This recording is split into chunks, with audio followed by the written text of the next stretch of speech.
You're watching MMA Oddsbreaker. I'm Frank Trigg. That is Carson Beebe, the brother of Chase Beebe. Get ready to fight Marlon Moraes. World Series of Fighting 6. It's our first interview, Carson. Had a little problem trying to get Skype going, but now it's working. Yeah, battle through some adversity, man. Now we're here. I told you, once you get it worked out, you'll be able to use it now all the time. Like everyone, it's amazing, especially when you start fighting overseas. You'll call back to your wife on Skype because it's free. Skype to Skype is free, and you'll start using it all the time now that you're onto it. So it's Oh yeah, for sure. one of the better ones. Okay, let's talk about the real reason we got you here. You're getting ready to fight Marlon Moraes, October 26th down in Coral Gables, Florida. You're obviously a Gilbert-trained athlete, but also in your bio, I have Gilbert grappling and BB trained. What does BB trained actually mean? It's the shirt you have on right now. Yeah, it's a gym that my brother Connor and I started. We've grown up our whole lives wrestling, and we're trying to use our success, whether it be in the cage or on the mat, to try to have a positive influence on some of the kids around here. So it's primarily a wrestling gym, and we're training up these high school kids and younger than that, so trying to teach them the sport of wrestling. Is it how young is the youngest kid? We got kids. I think our youngest kid, is 6 years old. So we go 6 years old all the way up to seniors in high school. So Oh wow. yeah. Do you still get on the mat with them too when it's time to coach? Are you actually still an active coach, or are you an old retired coach sitting on the sidelines? Yeah.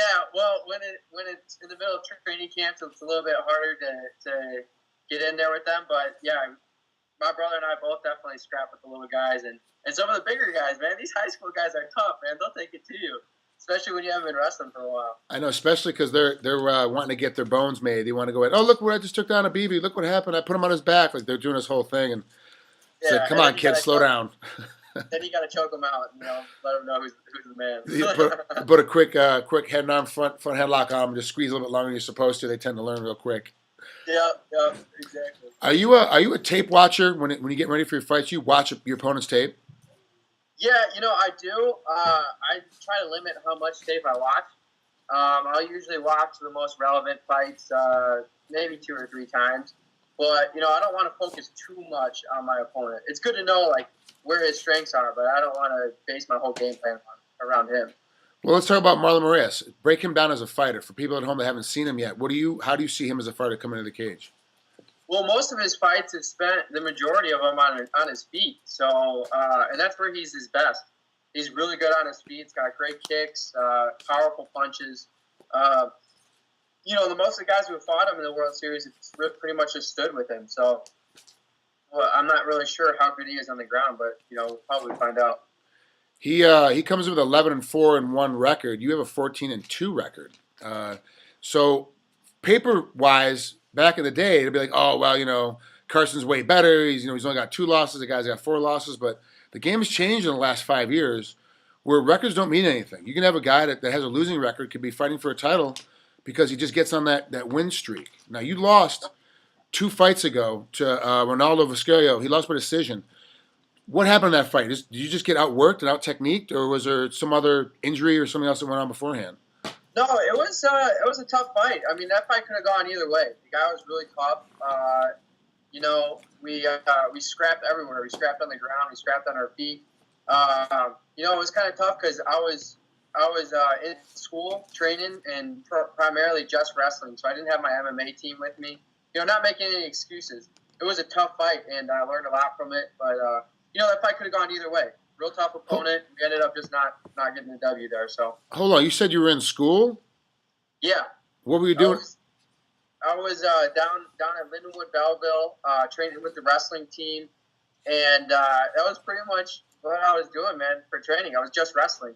I had a buddy who kind of halfway knew a little bit of stand-up, hold mitts for me, and that was pretty much the extent of my stand-up training down there. So, now I'm back home. I'm back with my fight team and training the way I need to be. So, what were you going to school for? Business. I graduated with an undergraduate degree in business administration. So you do realize you can make more money being in business administration, right, than getting punched in the head?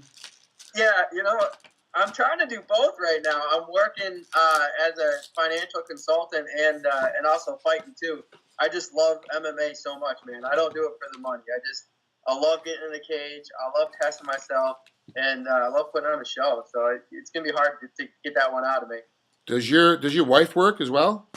Yeah, she works in a school. She's a teacher at a junior high. So both pretty busy. Great. She gets to deal with all the new hormones as the kids are running out. Yeah, perfect, perfect. Yeah. And she's I saw her earlier before we started recording. She was walking by in the background, and she's probably about the same size, if not smaller, than most of the junior high schoolers she's teaching right now. Yeah, I know. I gotta teach her a little bit how to defend herself. So all her little kids know that her husband's a pro MMA fighter. So they we keep them in place. A little bit. Keep in place a little bit. There's who's going to corner you? I'm assuming it's going to be one of the Gilbert brothers and then probably one of your brothers and something like that. But who's going to go with you down to Coral Gables, Florida? Yeah, my brother Connor. He was a 4-time national qualifier from Central Michigan. Hmm. So he's my wrestling coach. And then I'll also have Danny Gilbert down there, who's my head MMA coach. Oh, so wow. both those guys for sure, and we're not sure about the third. We get 3 cornermen, so Some bum off the streets down there in Florida. Just grab them. Yeah, we'll see who wants a free ticket. They're for those of you at home that don't know, the Gilbert brothers. It's Danny and Joey. They're actually were great wrestlers out of Michigan State, amazing wrestlers to be honest with you. And now they're doing the same thing you're doing. They started their own academy, Gilbert Grappling, and they're very successful up there in Illinois. Yeah, we have a ton of guys coming up the ranks now, and a ton of great sparring partners. It's just that whole Gilbert attitude, just super intense. We just put rounds on the clock and beat the crap out of each other every night. It's fun, and we've been doing that for a long time. Last question, Carson, before we let you go. Who's one of the new guys that we haven't heard of yet that you train with every day that's going to be a name here within the next year or so? Yeah, one of the guys I trained with, Kenny Jordan. He was a very high level wrestler. Wrestled at Nebraska and then at Purdue. He just beat Dustin Neese down at Coliseum Combat. So he's a 145 pounder. I think he's only had 3 or 4 professional fights, but you're going to be hearing that guy's name pretty soon. Perfect. Well, Carson, thanks for spending some time here with us at MMA Oddsbreaker. We'll talk to you soon, bud. Thanks, Frank. Appreciate it. No worries. Talk to you.